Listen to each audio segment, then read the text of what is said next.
One night, Henry and Gordon were alone with James.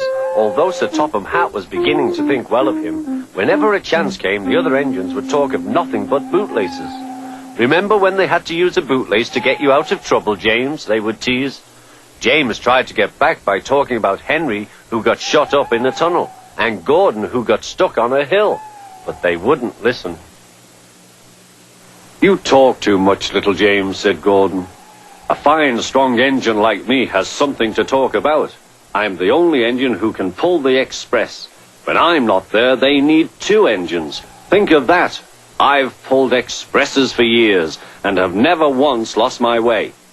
I seem to know the right line by instinct." Every wise engine knows, of course, that the signalman sets the switches to make the engines run on the right tracks.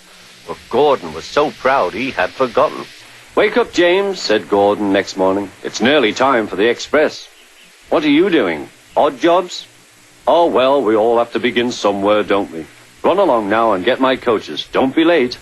James went to get Gordon's coaches. They were all shining with lovely new paint. He was careful not to bump them, and they followed him smoothly into the station, singing happily, "We're going away, we're going away."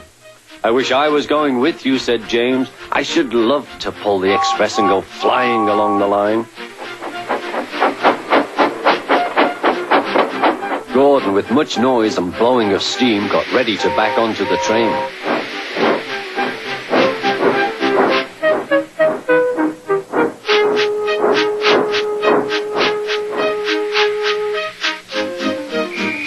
Sir Topham Hatt was on the train with other important people, and as soon as they heard the conductor's whistle, Gordon started.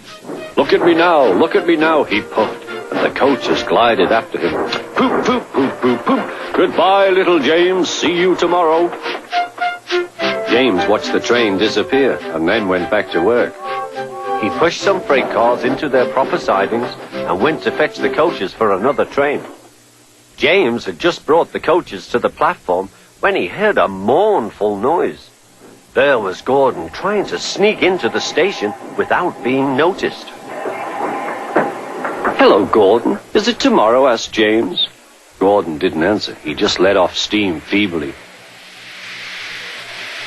"Did you lose your way, Gordon?" said James. "No, it was lost for me. I was switched off the main line onto the loop. I had to go all round and back again." "Perhaps it was instinct," said James. Meanwhile, all the passengers hurried to the ticket window. "We want our money back," they shouted. But Sir Topham Hatt climbed onto a cart and blew the conductor's whistle so loudly that they all stopped to look at him. Then he promised them a new train at once. "Gordon can't do it," he said. "Will you pull it for us, James?" "Yes, sir, I'll try." So James was coupled on and everyone got in. "Do your best, James," said Sir Topham Hatt. Come along, puffed James. You're pulling us well," sang the coaches.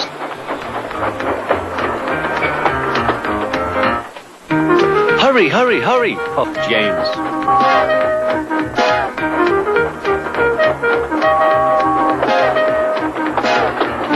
Bridges and stations flashed by, the passengers cheered, and they soon reached the station. Everyone said thank you to James, and Sir Topham Hatt was very impressed. "Well done," he said. "Would you like to pull the express sometimes?" "Yes, please," answered James.